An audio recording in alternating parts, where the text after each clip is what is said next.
Eh, Buenas tardes. Mi nombre es Luis Almeida, periodista de Diario La Hora.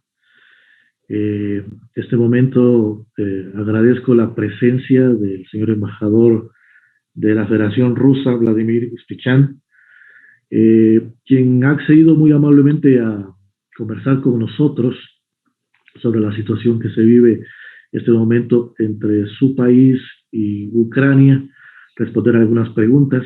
Este es un espacio que Diario La Hora está tratando de que se convierta en un espacio puntual y permanente, al menos una vez a la semana, en el cual pues trataremos de tener conversaciones con personajes del ámbito nacional, en este caso internacional, que aporten con sus respuestas pues a esclarecer los temas más importantes de la coyuntura noticiosa nacional e internacional. Reitero mi bienvenida al señor embajador de la Federación Rusa y le agradezco mucho nuevamente por su apertura para conversar en estos momentos. Bienvenido, señor embajador. Gracias, Luis. Muchas gracias por la invitación. Listo. Vamos directamente al grano. En este caso, el objetivo es abordar un poco la situación respecto a esta operación militar, como la denomina la Federación Rusa, que se desarrolla en Ucrania. Y en una segunda parte nos gustaría conversar sobre el tema de las relaciones, sobre todo en el plano económico, de la Federación Rusa con Ecuador, puesto que obviamente esta situación ha generado algunos inconvenientes para ese intercambio comercial. Lo primero sería que quisiera consultarles de manera general, ¿qué es lo que busca Rusia específicamente con la, como ustedes denominan, operación militar en Ucrania? Sí, Luis, en primer lugar tengo que subrayar que Rusia no busca. Rusia intenta de salvar y defender la población de la región de Donbass. Rusia intenta de asegurarse de parte de Ucrania. Ese conflicto no inició hace 3 semanas. Los raíces de la situación son de 2014, inmediatamente después del golpe de Estado, cuando en Kiev, en la capital de Ucrania, las fuerzas que realizaron ese golpe de Estado iniciaron presión al gobierno, al parlamento, a partidos políticos. Ese régimen con la ideología racista, porque ellos implicaron leyes que el único pueblo de Ucrania son ucranianos, pero más o menos la mitad de la población son rusos, según los reconocimientos en este país de los años 2010, por ejemplo.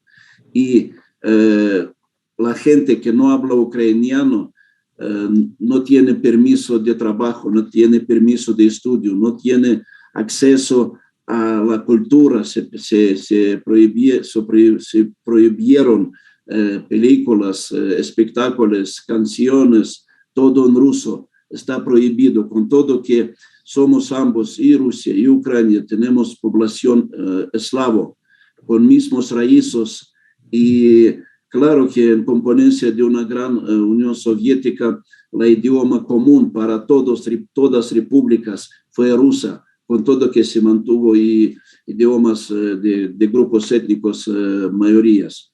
Pero en Ucrania, después de 2014, no se permitió ser de otro grupo étnico además de ucranianos. Por eso, y Crimea logró con su referéndum, con su voto nacional para adherirse a Rusia. Pero la región de Donbass no quería dejar el territorio nacional, soberanía territorial de Ucrania. Ellos pidieron solo una autonomía cultural para utilizar la idioma rusa, pero eso no coincidió con la ideología. y hay declaraciones de los presidentes, primeros presidentes después del golpe de Estado Poroshenko y de actual Zelensky, que son rusos, no les gusta, tienen que ir a Rusia, no nos interesa el pueblo. Ellos declararon que no son hombres, son unos objetos, son unos, yo no sé, una raza minoría como en la ideología nazista, que una sola raza que tiene todos los derechos son ucranianos, pero hay de etnia de Hungría, de Bulgaria, de Rumania, hebreos, etcétera, etcétera, pero solo ucranianos. Aparecieron unas unidades militares absolutamente de ideología nazista, con esos emblemas de nazi, de esvástica. Esa nació nueva ideología nazista y racista, y Europa, Estados Unidos no prohibieron utilizar eso, le permitieron funcionar en ese modo ideológico, y empezó la guerra civil de parte de Kiev, con todo que la sociedad internacional inició un proceso de parar ese conflicto étnico en Ucrania. Usted conoce que existen unos acuerdos de Minsk, en capital de Bielorrusia. Se firmó un acuerdo para ofrecer esa autonomía cultural a Donbass, y ellos están listos a ser ucranianos, pero 8 años ese acuerdo se transformó en una resolución del Consejo de Seguridad de la ONU, que es un documento obligatorio,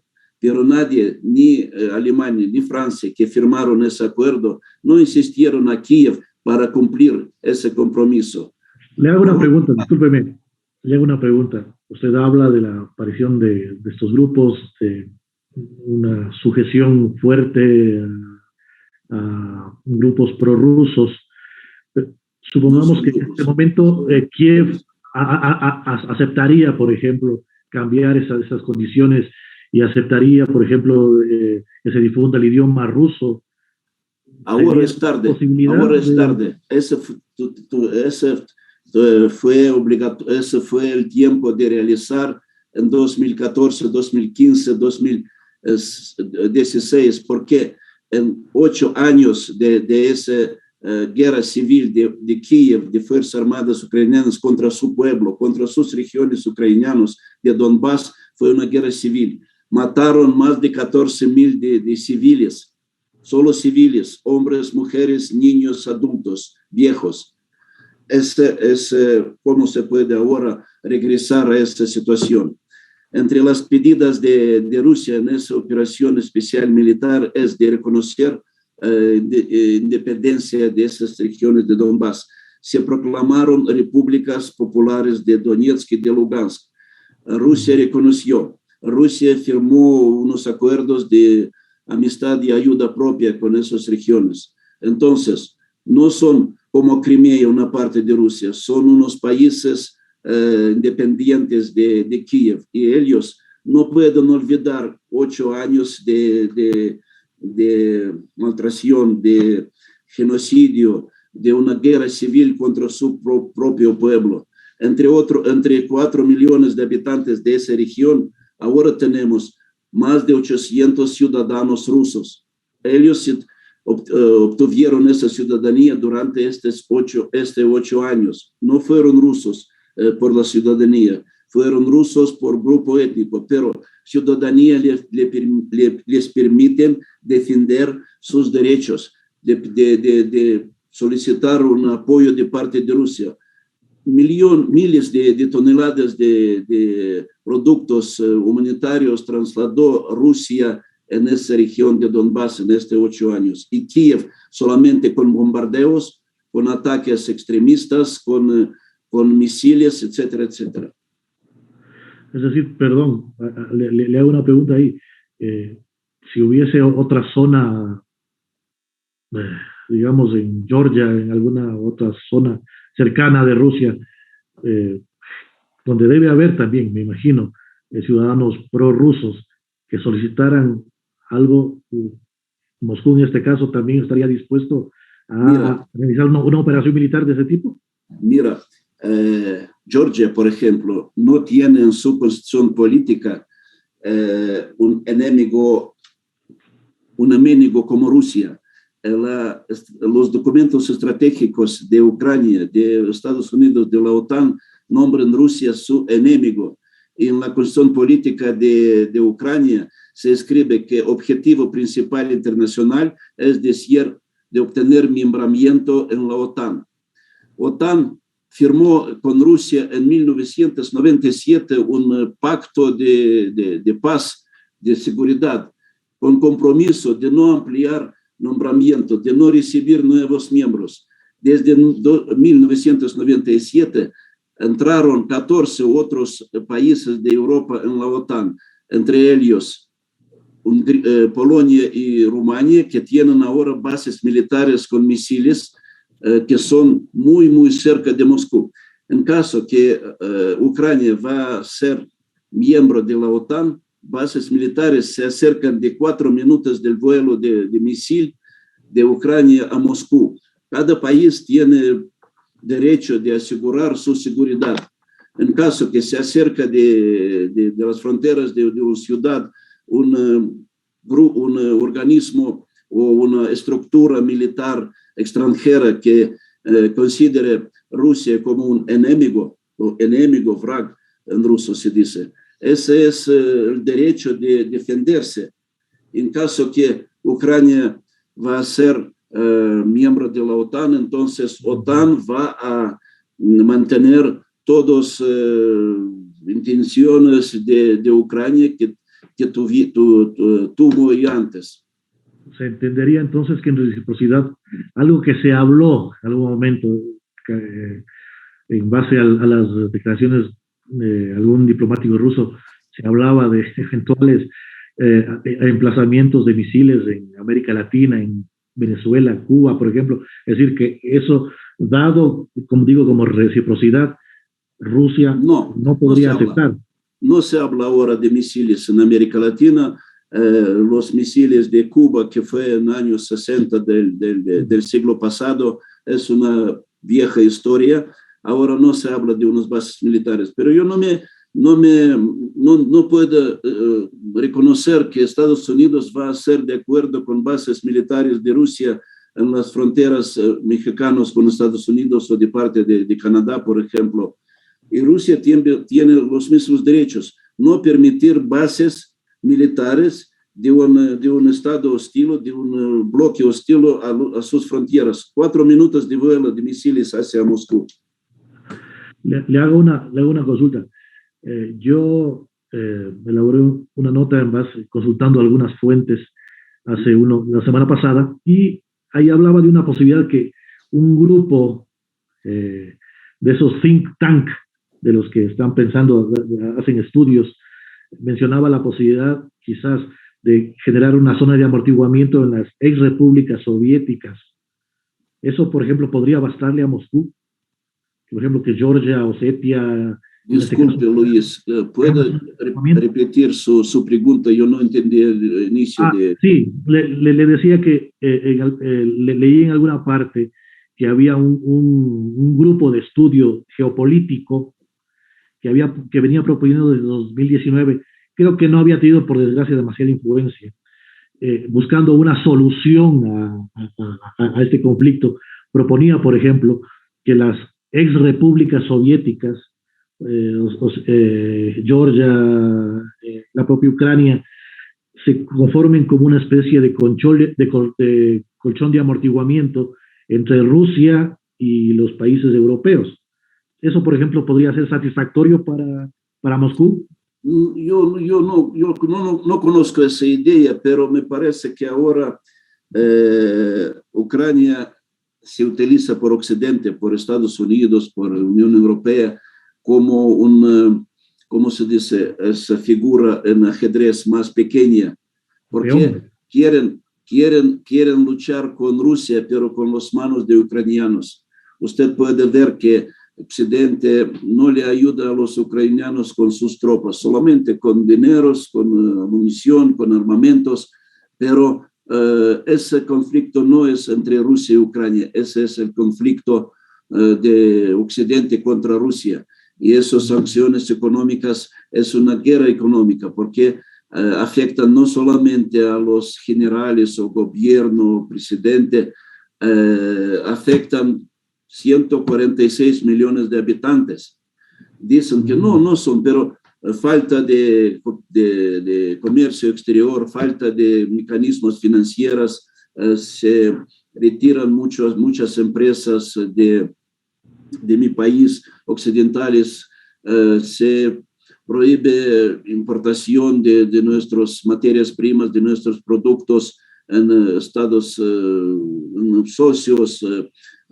socios de muchos años de Europa, de Estados Unidos. Esa es una guerra. Pero no es ¿cómo se dice?, un colchón entre Europa y Rusia, esos dos. Ellos occidentales intentan de utilizar esos países. Es mi opinión, mi punto de vista, juicio personal, que no le interesa el pueblo de Ucrania o de Georgia, le interesa utilizar esos países que son muy cerca de Rusia.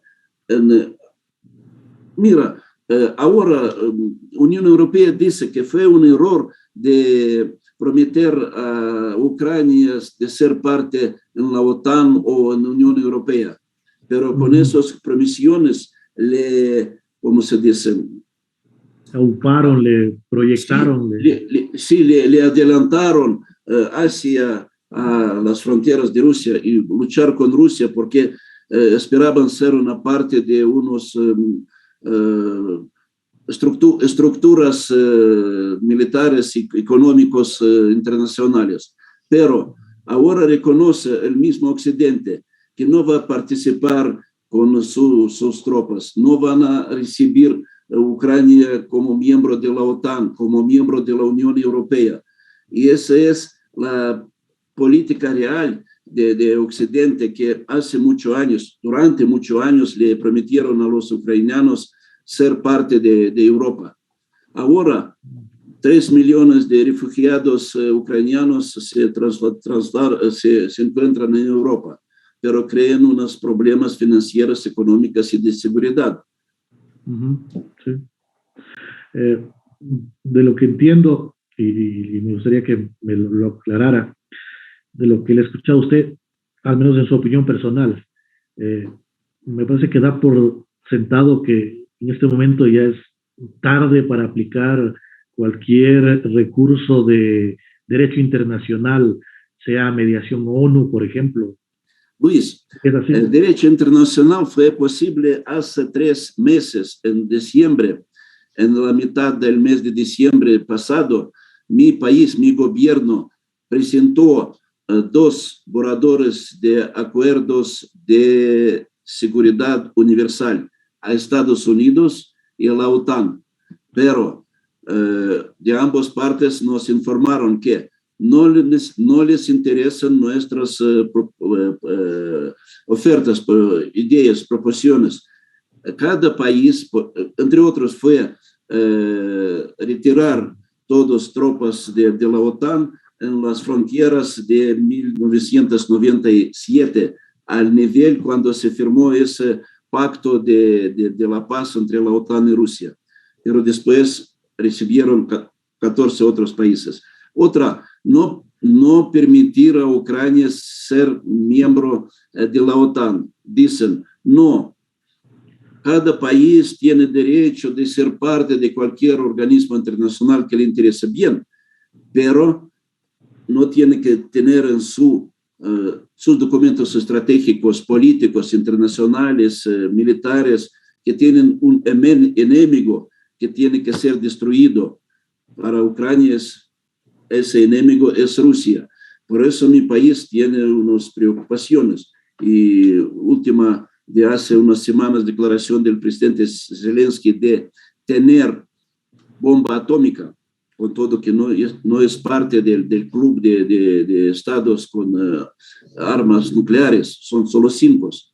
Claro, puede ser que hay otros que no son parte, como Corea del Norte, como, yo no sé, India, Pakistán, Israel, pero la comunidad internacional no tiene permitir aparecer un nuevo país nuclear con ¿cómo se dice? Una autoridad inestable, con una situación interna inestable, como es últimos años Ucrania.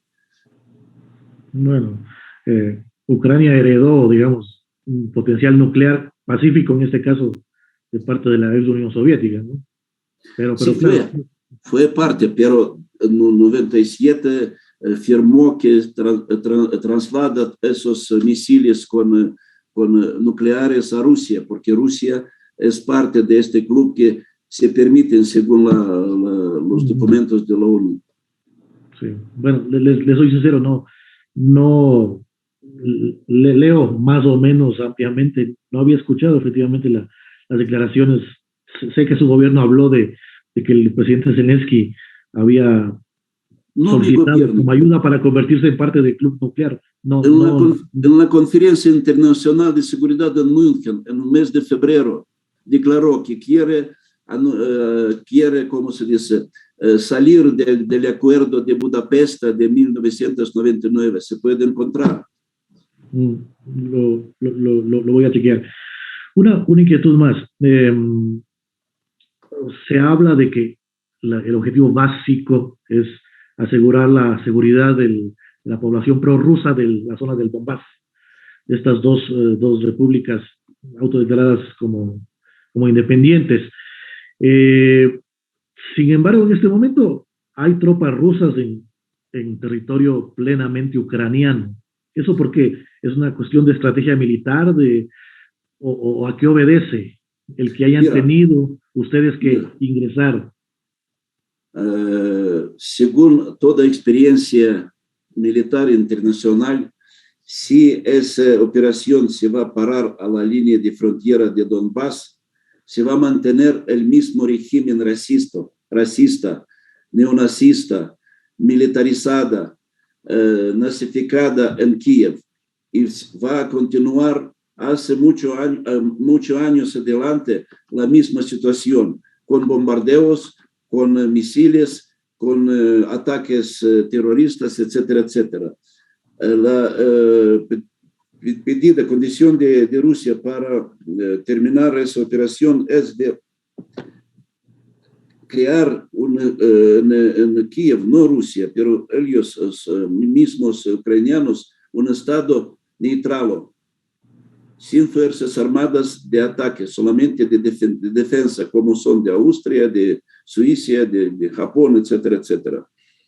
Otra cosa, no se va a parar esas intenciones de una revancha con apoyo de nuestros socios occidentales que, como yo le mencionó antes, utiliza Ucrania para destruir Rusia, porque se transforma ahora mi país en un país con su voto alto en política internacional, en la economía, en la ONU, con ese derecho de veto en la ONU. Es un país que no le conviene mantener y seguir el mismo mundo unipolar. Después de la Guerra Fría, cuando existían dos polos políticos internacionales, Estados Unidos y Unión Soviética, después de la destrucción de la Unión Soviética, Estados Unidos proclamaron que el mundo es unipolar, ¿sí? Solamente de una capital se puede dictar a todo el mundo. Y ahora ellos no siguen la Carta de la ONU. Ellos dicen que el mundo tiene que seguir reglas creadas por Estados Unidos. Mira, en Afganistán, en Siria, en Irak, en Libia, muchos países invadidos por Estados Unidos y por la OTAN, donde se instaló la paz o justicia, etcétera, etcétera, después de esas invasiones de Estados Unidos. Por eso no pueden decir sobre como cumplimiento de la Carta de la ONU, porque violaron después de la Segunda Guerra Mundial en muchos cientos de conflictos en todo el mundo. Usted, lamentablemente, en la prensa ecuatoriana aparecen solamente, la mayoría son puntos de vista de periodistas, de politólogos occidentales, de EFE, de otros, el mundo. Me parece que es normal, es lógico que sus periodistas utilizan materiales en español, pero si en ruso no se puede leer en Ecuador, no es interesante de leer eso. Toda la prensa tiene sus dueños, su interés, su política. Y yo entiendo que política de Ecuador se crea a favor del pueblo ecuatoriano, pero me parece que cuando Estados Unidos, Unión Europea imponieron sanciones, no se consultaron con Ecuador. ¿Cómo va a afectar eso a los productores ecuatorianos, a sus lazos bilaterales con otros países, con Rusia, con otros? Sáqueme de una duda de lo que he escuchado, de lo que usted acaba de decir hace un momento. Es decir, que en este caso, una de las salidas es que el presidente Zelensky deje el poder. No es nuestro objetivo. No Rusia decide el pueblo ucraniano, cero, sin esos,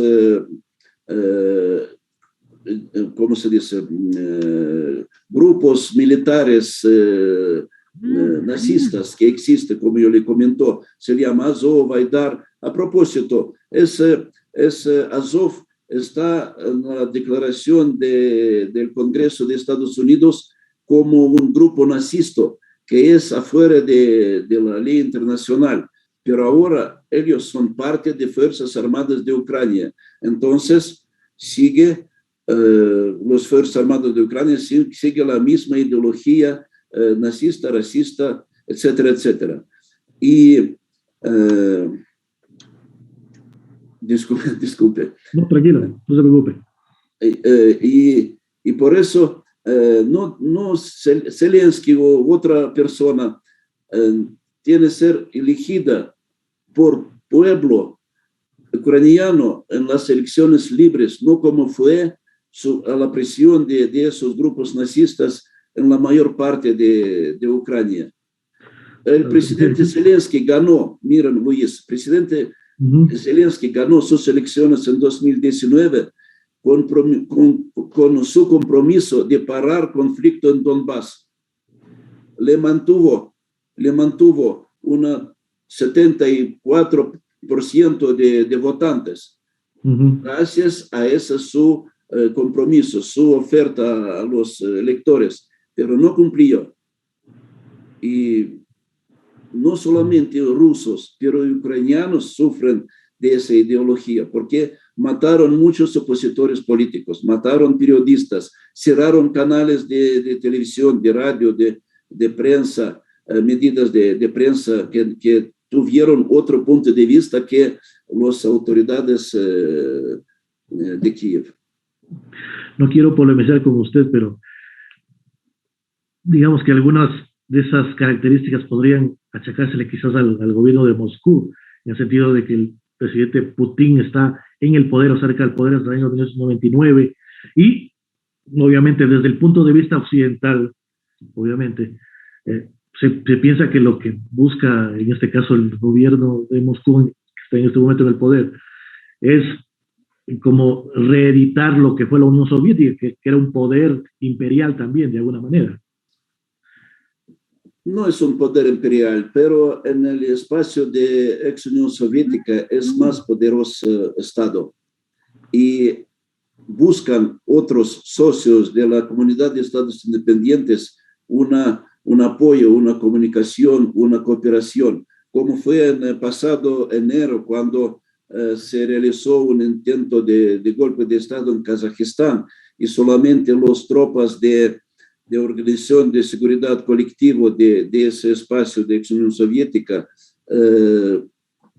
no permitió realizar ese golpe de Estado, porque la mayoría de los participantes, no los primeros que protestaron contra el crecimiento de los precios del gas, que fue unos 2 días, después aparecieron muchos jóvenes preparados que no hablaron kazajo.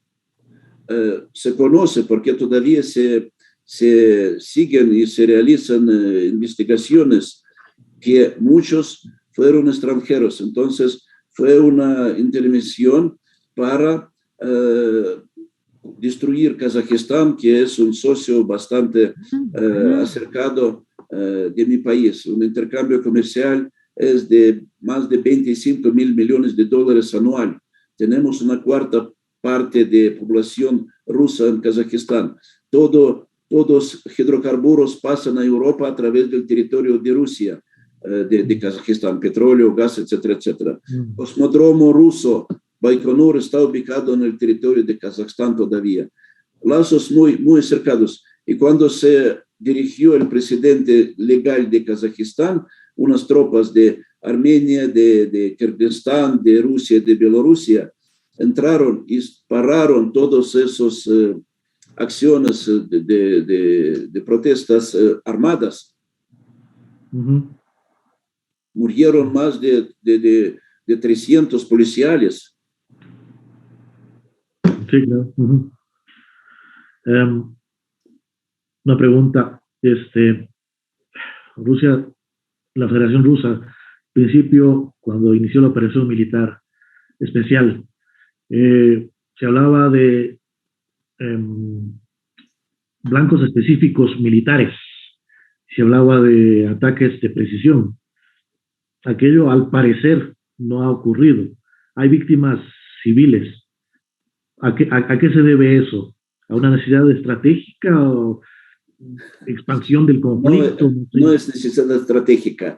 Es una estrategia de las Fuerzas Armadas ucranianas y la mayor parte de esos equipos nazistas que ubican su técnica bélica, sus equipamientos de misiles en los patios de las viviendas, en acercamiento de las escuelas, universidades, jardines de niños. Hay pruebas, hay fotos, pero como le comentó en esa guerra mediática, no se conoce en Ecuador, pero hay pruebas, y pruebas no solamente de los rusos, hay pruebas de unos periodistas occidentales que no les permite presentar sus pruebas. Pero claro, cuando se ofrecen esos grupos nazistas con un escudo vivo de los civiles, puede aparecer víctimas civiles, lamentablemente, pero no son decenas y miles, cientos y miles como fue durante 8 años. Y a propósito, un ejemplo y un hecho muy fresco. La semana pasada, de parte de Kiev, se lanzó un misil .U, un misil con casete, con armamento de casete que mata a un espacio de medio kilómetro a todo que encuentra. Son pequeños, muchos pequeños elementos que matan. Y ese fue lanzado hacia Donetsk, que es ahora una ciudad pacífica. No hay tropas, no hay bases militares. En el centro de ciudad mataron 21 personas civiles, 36 heridos. Pero la guerra de fake presenta esa situación. El foto de Donetsk con muertos presenta como foto en Kiev por la razón de misiles rusas. Misma foto de Donetsk le ponen en periódicos occidentales y dicen que es coincidencia o es trabajo de misiles rusos en Kiev, con todo que no corresponde. Lo que sí está aceptado de parte de la Federación Rusa es el uso reciente de misiles hipersónicos, ¿no? Eso sí. Sí, sí tenemos, y esos misiles hipersónicos son muy puntuales. Por ejemplo, los objetivos principales de nuestros misiles son objetos de infraestructura militar. Y de costumbre, todos esos, ¿cómo se dice?, bases militares donde se mantienen armamentos, no están en lugares civiles de habitantes. Pero cuando se, ¿cómo se dice?, mascaran o se camuflan con civiles, con objetos civiles, lamentablemente puede aparecer y víctimas civiles. Pero, entre otros, hay muchos fakes. Por ejemplo, se habló de un ataque de misiles en una maternidad, pero cuando evacuaron heridos de maternidad, fueron hombres en camuflaje, en uniforme militar, y solo una mujer embarazada, pero la misma cara, con varios trajes y con varios maquillaje como de sangre. Es una, ¿cómo se dice?, blogger de esa ciudad de Mariupol que presentó varias situaciones. Esa es la tecnología de fake. Los mujeres se evacuaron de ese hospital, de esa maternidad, hace una semana. Hay personas que de aquella ciudad que conocen y prueban esa situación. En el plano militar, ¿hasta dónde está dispuesta Rusia a avanzar? ¿A una invasión, una invasión total?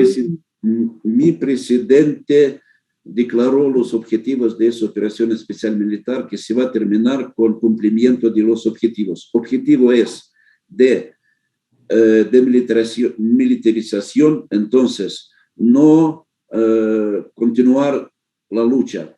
Otra, denazificación, no tener en componencia de fuerzas armadas y en otras estructuras militares o paramilitares esa ideología, esos ideólogos nazistas, racistas. Tercero, de reconocer que Crimea es una parte de Rusia. Ya este tema está cerrado, no se analiza. Y autonomía, no autonomía, independencia de esos dos nuevas repúblicas de Donbass, de Donetsk y de Lugansk. Ya no depende de territorio, no depende de operaciones, depende de entendimiento que inmediatamente, con el reconocimiento de esos pedidos, se va a terminar la operación. Pero la parte ucraniana participa en las negociaciones con sus posiciones.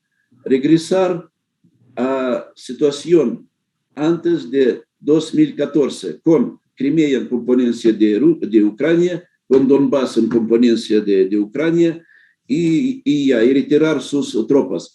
Pero ahora el poder económico de Crimea creció en 8 años de 10, 12 veces, porque en el tiempo de Ucrania, Crimea fue una región que se financió en caso de si van a aparecer dinero, vamos a mandar, no. Entonces, creció ese puente grande, ese agua que paró Ucrania para Crimea, electricidad, hospitales, carreteras, etcétera, etcétera. Crimea está desarrollado en unas situaciones mejor que la mayoría Rusia, mayoría parte de Rusia. Y Donbass, ellos no creen dejarse en el territorio de Ucrania, porque no le interesa a Kiev la gente, le interesa el territorio, pero es su casa de cientos años. Se han establecido algunas mesas de diálogo, ha habido encuentros de diferente nivel entre Ucrania y Rusia, pero se presupone que cuando uno va a un diálogo debe estar dispuesto a ceder en alguna parte.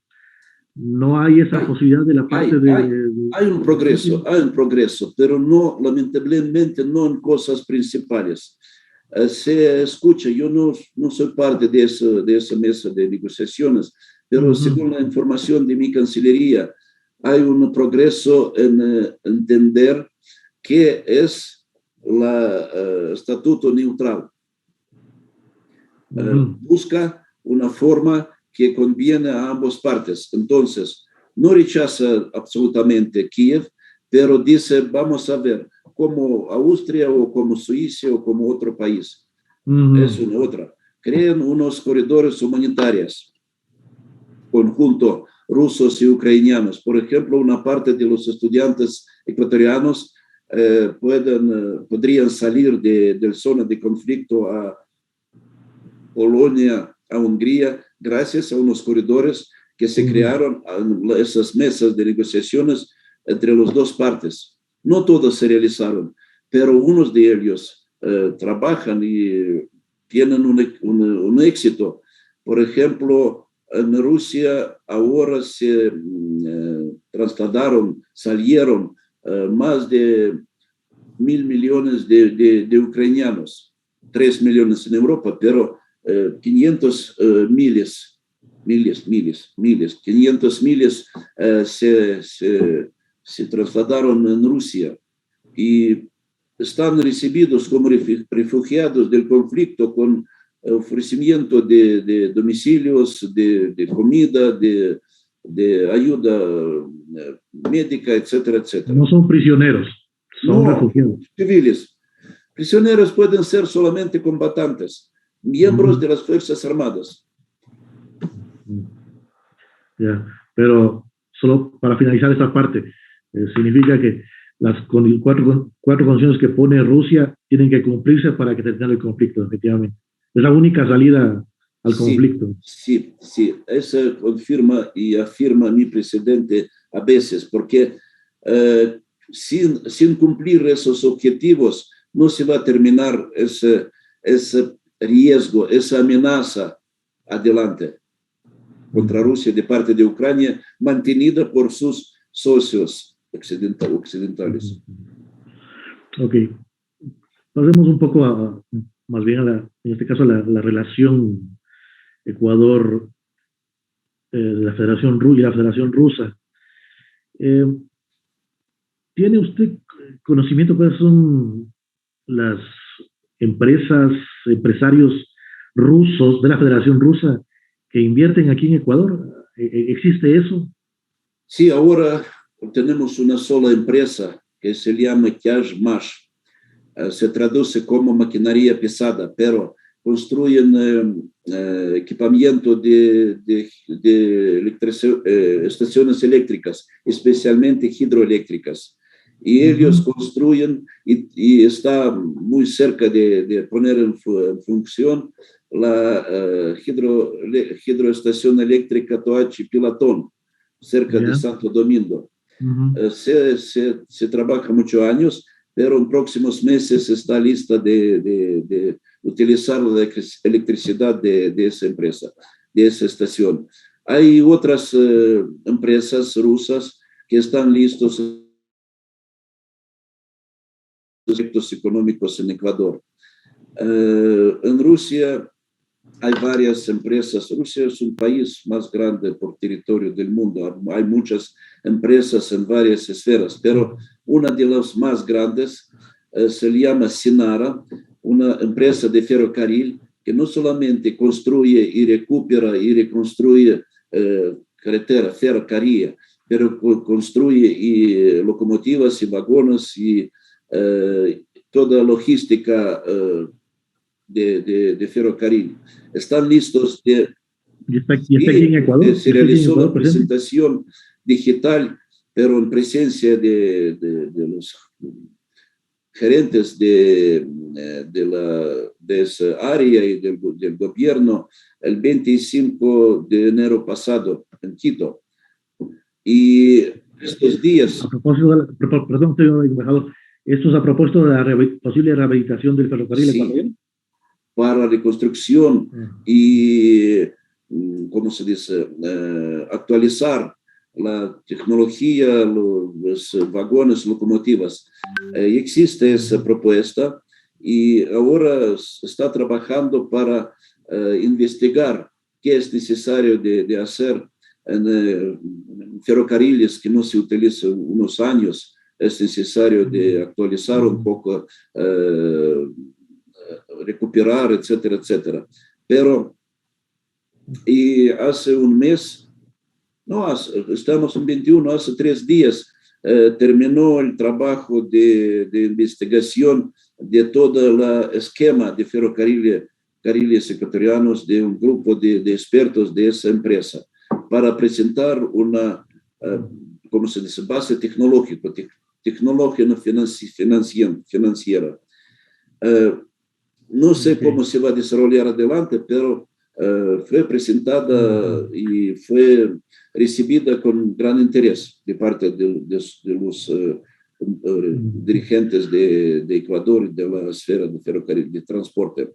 Otro tema, unos meses trabaja nuestra empresa que se llama Hydro Project para recuperación, para restauración de leche de río Coca. Nuestros expertos presentaron en Siberia, en una estación hidroeléctrica Sayano-Shushensk, a un río más grande de Rusia y de Europa, Yenisei, cómo se puede utilizar esa tecnología en Ecuador, en río Coca. Y cuando se trabajan con SELEC, y especialistas de SELEC visitaron esa estación eléctrica en Rusia y se preparó de utilizar esa tecnología de pasar esos problemas que existen en río Coca ahora. Esos son 2 más grandes. Y en cuanto a bienes, digamos, ¿viene algo de qué es lo que importa Ecuador? Me refiero, no sé, vehículos, no, maquinarias como tal, sí, ¿importa algo ahora, de Rusia? Ahora, lamentablemente, no se importa en Ecuador nuestros vehículos, pero urea, papel, otros productos químicos, caucho, etcétera, etcétera. No es mucho.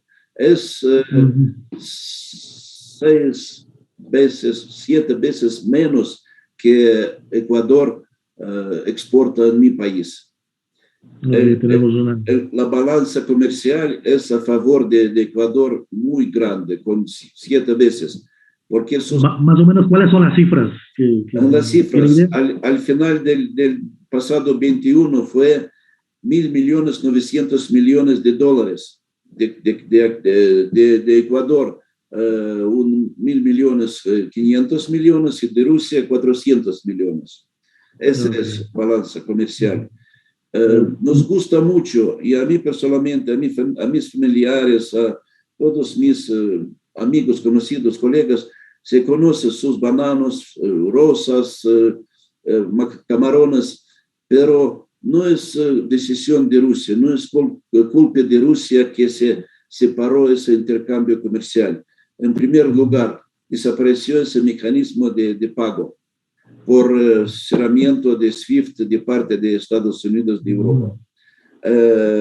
Socios occidentales, como yo entiendo, no les ofrecen a los exportadores ecuatorianos el transporte, barcos, contenedores. Para que vayan a Rusia.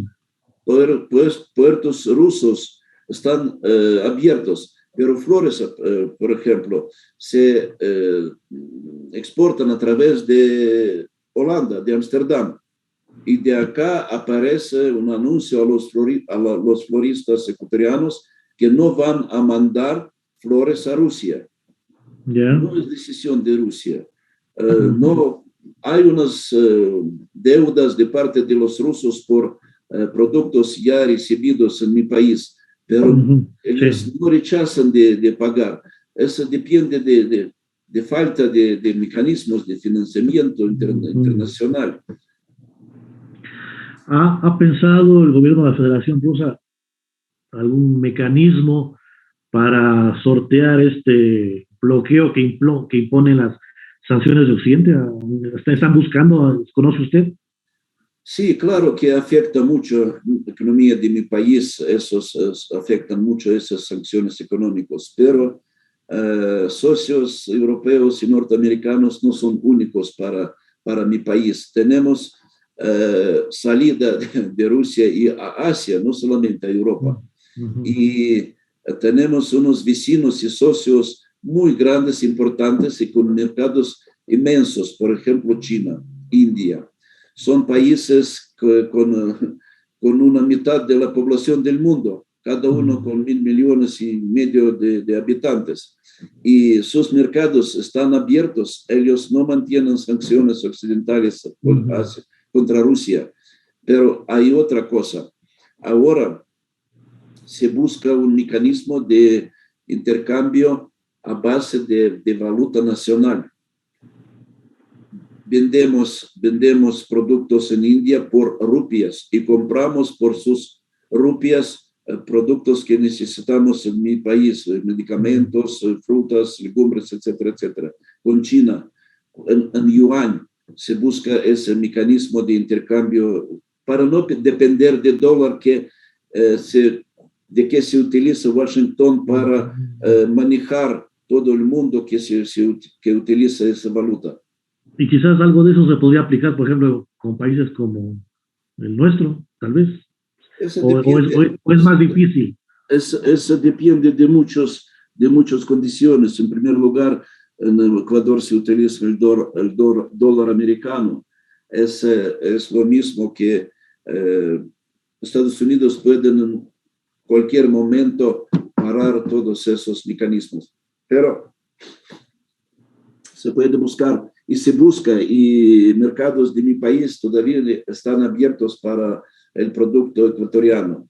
Pero mi gobierno trabaja en las condiciones de sanciones desde 2008. Primeros se instalaron después del conflicto con Georgia, con Abjasia y Osetia del Sur. Primeros sanciones. Y de aquel momento, estamos 15 años, ¿no? ¿Cuántos son? 14 años. De aquel momento, mi gobierno preparó, como se dice, no depender de importación. Reconstruyó, reformó la economía rusa. Claro que ahora todo el mundo está conectado, toda la economía depende uno de otro, pero sí es posible en la situación de esas sanciones. Otras sanciones apareció después de Crimea. Durante todos esos 8 años no se pararon esas sanciones. Y ahora con últimas olas de esas sanciones, mi gobierno busca crear una economía independiente de importación. Es bastante difícil, pero tenemos socios asiáticos, como yo le comento, no solamente India y China, son otros países de la región y tenemos socios en el mismo comunidad de estados independientes en el territorio de ex Unión Soviética. Y última cosa en ese tema, bananos, flores, camarones no son productos de cada día o necesarias de cada día, son de lujo. Y tenemos tiempo de buscar otro mercado, pero es necesario tiempo, contactos, tecnología, infraestructura bilateral, comercial, económica entre nuestros países todavía no está destruida, está un poco parada. Pero con la esperanza de que se reactive, ojalá lo más pronto posible, obviamente. Mira, Luis, yo conozco que en la historia universal existían muchos conflictos, guerras, invasiones, operaciones militares especiales, pero ellos se terminaron y la gente tiene que vivir adelante, comer, comerciar, cooperar. Por eso tenemos que tener en cuenta cómo vamos a trabajar adelante, a colaborar adelante. No solamente entre Rusia y Ecuador, pero en todo el mundo. Se van a terminar todas esas complicaciones, pero no se va a terminar el mundo, que tiene que cooperarse, intercambiar, etcétera, etcétera. Un par de cosas finales. En el plano geopolítico, y justamente hablando de las relaciones de la Federación Rusa con América Latina, el gobierno de la Federación tiene especial interés en algunos países, no sé, justamente tal vez Nicaragua, han estrechado últimamente relaciones bastante con Nicaragua, Cuba, Venezuela. ¿Son estratégicamente más importantes en el plano geopolítico, digo, que quizás el resto de países? No, América Latina. Luis, no Rusia, no ellos son socios estratégicos. Rusia es un aliado estratégico para ellos que están un poco aislados en el continente.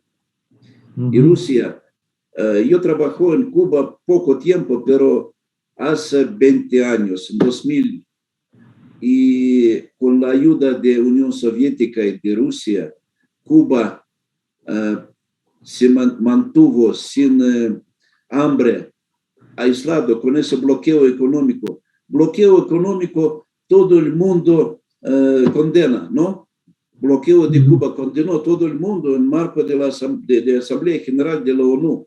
Fue solamente 2 países, me parece, Estados Unidos y, yo no sé, Israel, que mantuvieron esa posición de bloqueo económico. Ahora el mismo, se prepara un bloqueo económico, pero y Nicaragua, y Venezuela, y Cuba ahora están en una situación un poco aislado y políticamente y más importante económicamente. Por eso ellos están interesados en mantener lazos con Rusia. No se prevé, como usted me preguntó, instalar bases militares en Nicaragua, Cuba y Venezuela, pero cada país busca un socio, busca un aliado, y es normal cuando coinciden unos puntos de vista en situación internacional, en problemas internos, etcétera, etcétera. El mundo es diferente y cada país tiene derecho de tener su política, su ideología. No, yo no soy un gran especialista en esos temas geopolíticos, pero Rusia mantiene lazos con cada país especialmente, donde encuentra interés bilateral. No imponemos nuestra política e ideología, por ejemplo, a Brasil, pero Brasil no mantuvo sanciones económicas contra Rusia.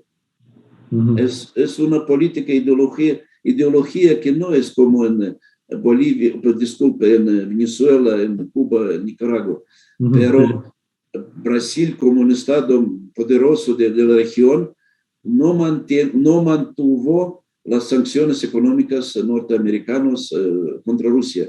México, no somos aliados, pero México también tiene una posición independiente, no busca una alianza con todo el mundo, como dicen unos politólogos occidentales, contra Rusia. Cada uno busca su interés económico, su interés humanitario. Ecuador tuvo una más grande, ¿cómo se dice?, cantidad de becarios para universidades rusas. Ahora yo no sé cómo se va. Con esto finalizo. Usted ya mencionó de alguna manera pues, la parte económica, las alternativas que tendría la Federación Rusa, China, India, etcétera, etcétera, los países bálticos. Eso me imagino que, pensando a futuro, se va a consolidar también en el plano político. Y el presidente Putin estuvo en la inauguración de las Olimpiadas de Invierno en Pekín, habló con el presidente Xi. Me imagino que eso a futuro es previsible que eso se va a consolidar, es decir, se podría prever un bloque a largo plazo chino-ruso, me imagino. Mira, Chino, ruso-indio. el presidente Lasso también asistió a los Juegos Olímpicos de Invierno en China, pero no se espera que van a firmar una alianza política, ¿no? Económica, sí. El intercambio comercial entre Rusia y China es de 150 mil millones de dólares. Y con proyección a crecer, ¿no? Sí, sí. Y tenemos una frontera de unos 4.000 de kilómetros, frontera de seco con China. Es un mercado grande y es nuestro aliado porque no es aliado de Estados Unidos. Ese es principal. Y no creo que se va a firmar un acuerdo militar o político, una alianza política, porque tenemos varias, un poco, ideologías. Tenemos interés mutuo, económico y político en base de, ¿cómo se dice?, contra Estados Unidos. Pero no somos absolutamente iguales en nuestra política e ideología. En China todavía se mantiene, ¿cómo se dice?, economía capitalista y sociedad socialista. Es una mezcla típico china que no se utiliza en otras partes del mundo, en Rusia, pero como nos indicó el clásico de marxismo-leninismo, Carlos Marx, base es economía y política es, ¿cómo se dice? Estructura, sí. Por eso, si hay interés económico, ¿cómo se dice?, se ponen aparte política.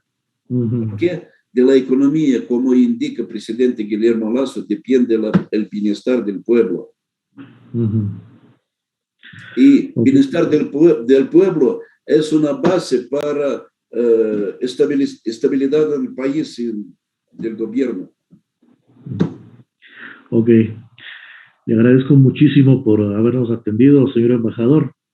Gracias. Conversamos una hora realmente con el señor embajador, señor Vladimir Spichán. Hemos escuchado, bueno, creo que es saludable efectivamente también escuchar la parte rusa respecto al conflicto con Ucrania. Y bueno, esperamos que en el futuro podamos quizás conversar nuevamente. Le agradezco muchísimo por su paciencia y por haber contestado nuestras preguntas. Buenas tardes. Buenas tardes, muchas gracias.